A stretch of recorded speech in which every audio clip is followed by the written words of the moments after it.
Here we are inside the Benimar Mileo 282. If we first come over to the main control panel just here, we can turn the 12 volt on by first pushing this button and then this button. Once we've then done this, we can turn the water pump on. Water pump needs to be on so we can get water out of the taps, flush the toilet and fill the boiler if it's been drained down. Next we have the button for the awning light. Beneath we then have buttons that mainly give us information. So this one here will let us know the condition of the leisure battery, and then this one will give us the condition of the vehicle battery. We can then view how much water is on board.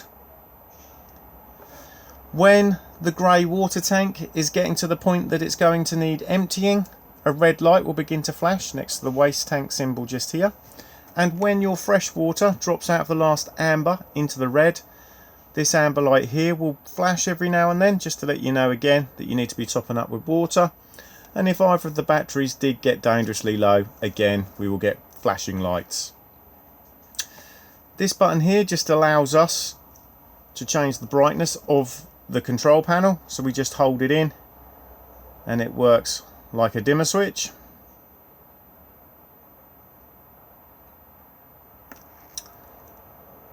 This light here is just letting us know that we are at the moment connected to mains electricity, and we will get a light illuminate here when we start the engine just to let you know that the alternator is charging both the leisure batteries and the vehicle battery. If we now remove the cushion just here and then flap up, we have here the battery charger. We can turn it off, on and off just here on the green button, but we want it to be on so we can charge the batteries up whilst we're hooked up to mains supply. We then have the trip switches just here, so we've got the two individual, or I should say with the four individual MCBs, the main RCD and test button just here, and then we have the 12 volt fuses just here. If you are going to blow a 12 volt fuse, the main one you are going to blow is one of the yellow 20 amp fuses. These are mainly the ones that are for the electric drop down beds. If you have too much on those beds and you put them up, if the motor goes under too much strain, it will pop a fuse to protect itself. Also in here we have the other part of the battery charger, which is also linked to the solar panel, and it does show you what it's up to just on the top here.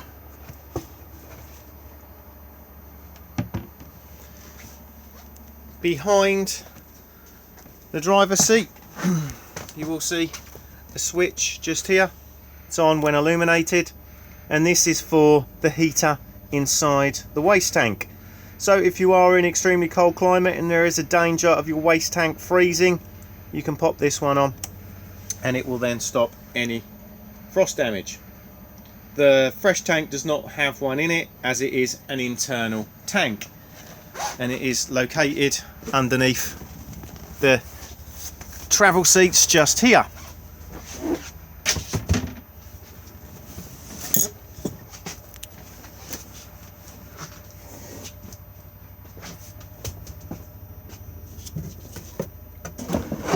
So we have the water pump sits on top, and we can also gain access to the fresh water tank just here if we want to add any cleaning powders or solutions. For the travel seats, we need to lower this part here, and you'll see that there's a pull lever just here and also one here. Just need to pull them at the same time and it will then fold down. The table itself can move about on this lever just here, so if we undo this, this then allows us to move the table about, and then if we lock it, it will then stay firmly in place. If we undo these on both sides, we can then flap the table over.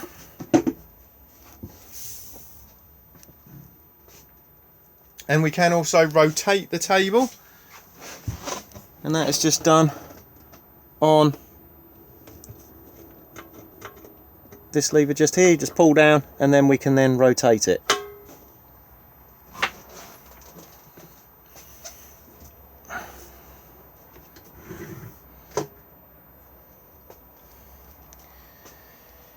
If we now go to the cutlery drawer, you will see all the gas isolation taps just here. They are all in the on position and can quite frankly stay like that. I always say that if you smell gas in the van, the best thing to do is just to go to the gas bottle and turn it off.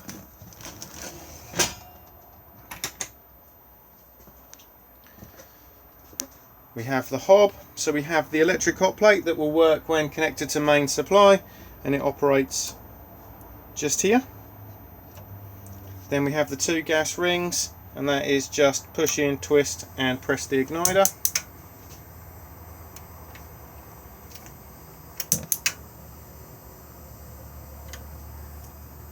And then beneath that we then have the oven and the grill.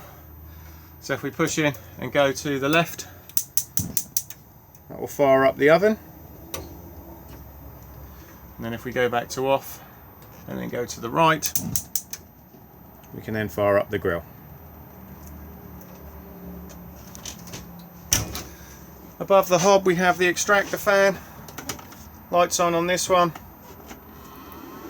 and then the actual extractor on this one.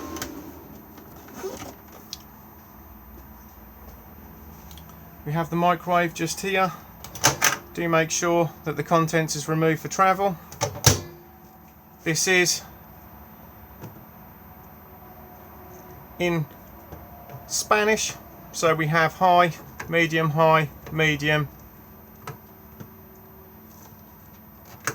low, and then medium low, which also is the defrost setting. We then have the timer just here.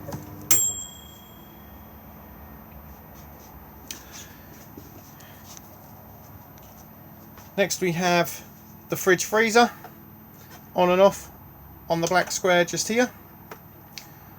This is an automatic model, so as long as you are on A for auto, it will find the best power source it can for you. So because we're currently hooked up to main supply, it's put us onto mains with a little picture of the 2-pin plug. If I now went outside and pulled the mains lead out, it would then automatically attempt to fire itself up onto gas, and as soon as we start the engine, it will then go over to 12 volt maintain to keep itself cold whilst on the move. We can take it out of auto just by pressing the button again and then pressing here, so I can manually put it onto mains, manually put it on the 12 volt maintain. We're going to get an error code at the minute because the engine's not running, and I can manually put it onto gas, but auto is the easiest one to have it on. Temperature control just here, and then the last button here is just for the unit's anti-condensation jacket. The anti-condensation jacket is currently on. It is quite warm at the moment, so it is beneficial to have that on. It basically just stops the unit from building up condensation at the back of it, which would then run down and form a puddle underneath. In the colder winter months we can turn it off.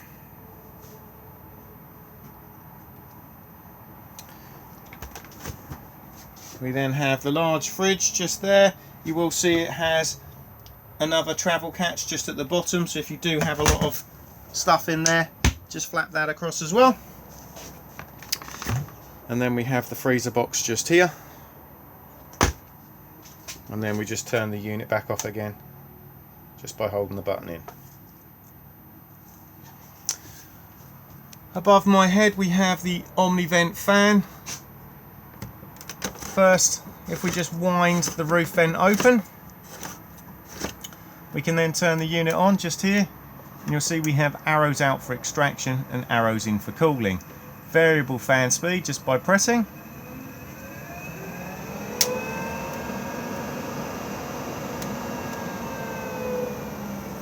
And then if I press the opposite way, the blades will then stop and then spin and draw air in.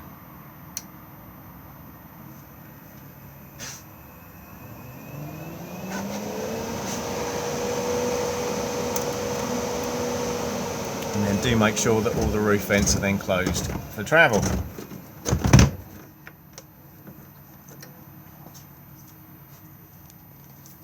If we now go into the washroom, we have the shower cubicle just here, the shower screen. Do make sure that it's clipped back for travel. Basin, and then the Thetford toilet. So if the bowl does move about, open to the cassette just on the lever just here, and then blue button to flush. And then if we pull the grey lever across, we can then close back up again. If this is left open and you try to remove the cassette, it will not come out. So if you're having resistance, just make sure that nobody's left it open. The level indicator for the cassette is just here, and we'll rotate round to red to let you know when the cassette needs emptying.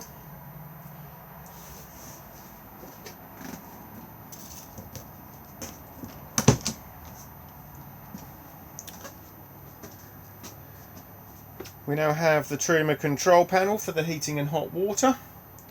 Turns on this button just here. Once it comes on, you'll see as I rotate the button, the icons will begin to flash. So if we start with the first icon just here, this one is for your heating. If we now click on it, heating is off. All we now do is just rotate and pick whatever temperature we would like it to be inside the motorhome, right the way up to an extremely warm 30 degrees.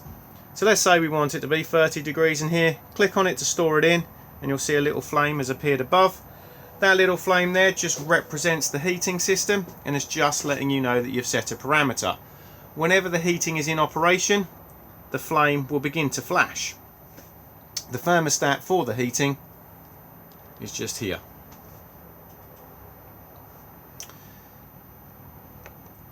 If we now move to the next icon, this is for your hot water, and again just rotate. We can heat hot water in eco mode, which will give us a temperature of about 40 degrees. We can heat it in hot, which will give us a temperature of about 60 degrees, and we can also perform a boost on the boiler. The boost was mainly designed for if there's going to be more than one of you having showers in quick succession of each other. If you do perform the boost and the heating's running, the heating will turn off as it needs to take the extra power. But if I now pop it into eco mode, you'll see the heating and the hot water will then come back on again. And exactly the same as the heating, once it's at the temperature you've asked it, it will then go to a solid state. If we now rotate to the next icon, this one here is for the power source selection. So if we now click on that, we're currently using mains electricity using 2 kilowatts. If I rotate, I can lower the power consumption to 1 kilowatt. So if we're on a low amp site, it will just stop us from tripping. We can run in dual fuel, so we can run on a mixture of gas and mains at 2 kilowatt, or a mixture of gas and mains at 1 kilowatt. This particular setting is extremely handy, especially in the winter months if you want to get up to temperature nice and quickly. It will only use gas as it's required. And then if we don't have any main supply at all, we can solely run on gas. After the power source, we then have the circulation fan for the heating system. So currently the fan is in eco mode. What we can do is turn it up to high. And now if I turn off hot water, and then I turn off the heating and then return back to it, what we can also do is use that circulation fan to vent the motorhome. It has a fan speed of 1 to 10. So on a warm day you can just have it so the fan is just circulating the air around.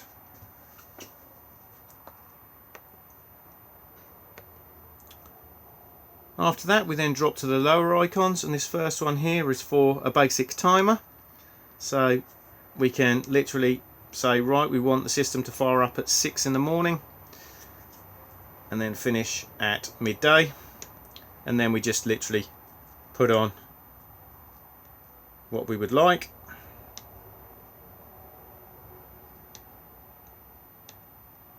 Timer on, timer off. If I now activate the timer, it will then come up in the corner here, and then within that time period those settings would apply.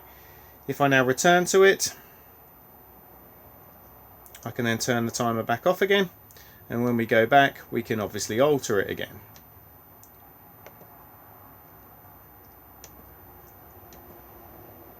The next icon is just the clock set.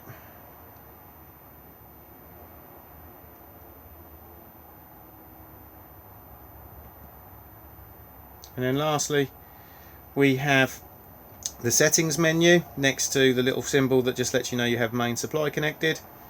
So if we now click on it, we have offset, which is for the thermostat, so if you don't think it's quite correct you can just slightly adjust it. We have temperature, so whether you prefer it displayed in Celsius or Fahrenheit. We have the brightness of the screen, 12 or 24 hour clock, language, index, which is just more for the technicians, just lets them know what software it's running, and then lastly full factory reset. From time to time these will throw up error codes. They will usually be basic stuff.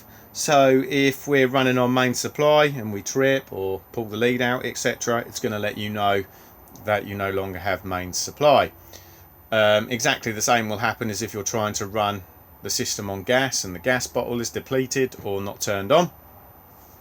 An error code will appear where my finger is as a warning triangle. If you then click on it, it will then display the error code, and then if you look in the manual or if you Google it, it will tell you what the problem is.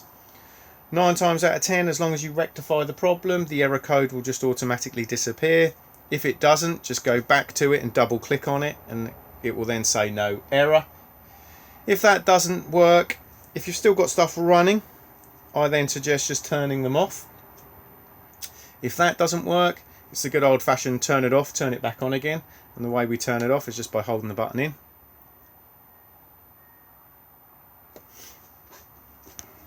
If when you turn it back on you still have the error code, I then always just suggest doing the factory reset. If it is a gas problem and you have tried to reset it a few times, it will then automatically lock you out for 15 minutes. It will tell you on the screen, and it will have a little countdown timer, and then once the 15 minutes is up you can then try again. We can also control the heating and the hot water system via the app. If you are going to use the Trima app, you need to download it onto your device, and then once you've done that you need to launch and then press the button on your screen that says remote control, and then follow the on-screen instructions. It will firstly ask you to come to this box just here and press the button just on top of it, which will then send the Bluetooth signal out, and then you will begin to connect up. Once you've connected up, you will then be able to control your heating and your hot water locally via Bluetooth. What you can also do is add a pay-as-you-go SIM card, which goes in the top just here where my finger is. You can then register that SIM card through the app, and then you can control your heating and your hot water from much further afield. Also up here we have the digital amplifier for the television aerial on the roof. We control the boost on the inner dial just here, and we can turn the box on and off on the little black switch just where my finger is here. To use the Avtex TV, just literally squeeze this part here and we can then slide out, on and off just here.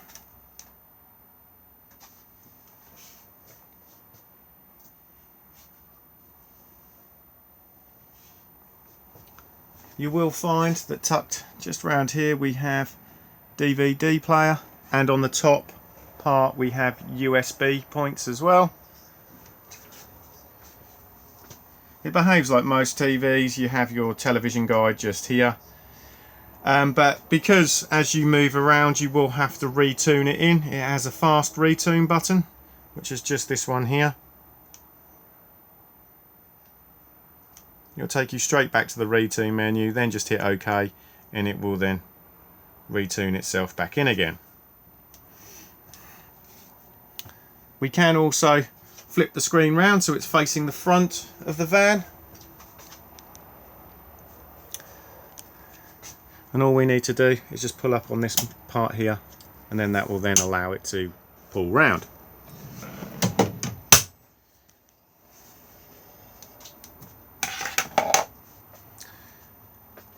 Next we have the location of the Truma boiler itself. So if we just remove the cushions,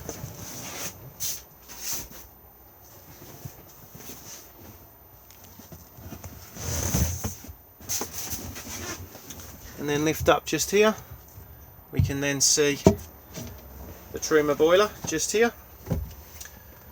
To drain the Truma boiler for winterization, it is all done just on this device just here.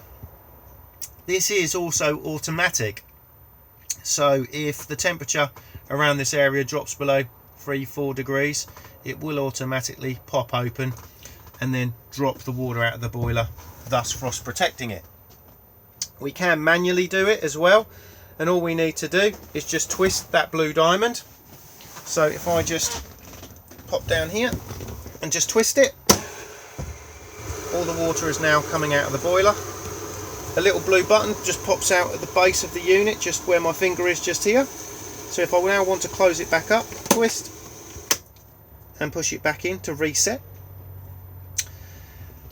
If this is just auto drained, all that will happen is the blue button will just pop out and you just need to push it back in to reset it.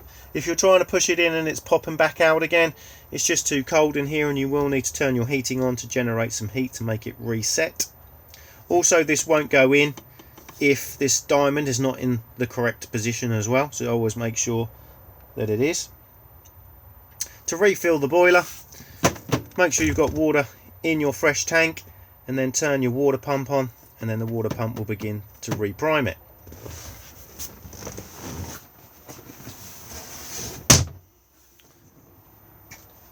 We then have the electric drop down beds. So operates just on the black button just here, and can be left in at the height where we pop the ladder on, or it can go all the way to the bottom. If you are going all the way to the bottom part, make sure that the cushions are out of the way, and also make sure that the lights are turned off underneath, or otherwise you can accidentally scorch the upholstery. If we now take it back up again, if this bed was to completely fail, you can manually wind it up and down just at this point here. You'll find there is a 13mm nut there, and we just use the tool that is supplied, which is this just here, and we can obviously find it on the front bed as well. With the front bed, make sure that the sink glass is down, and again we can then just lower. Both beds have netting that can clip up onto the roof if you're in the higher position. Both of these strip lights here turn on and off just on the ends.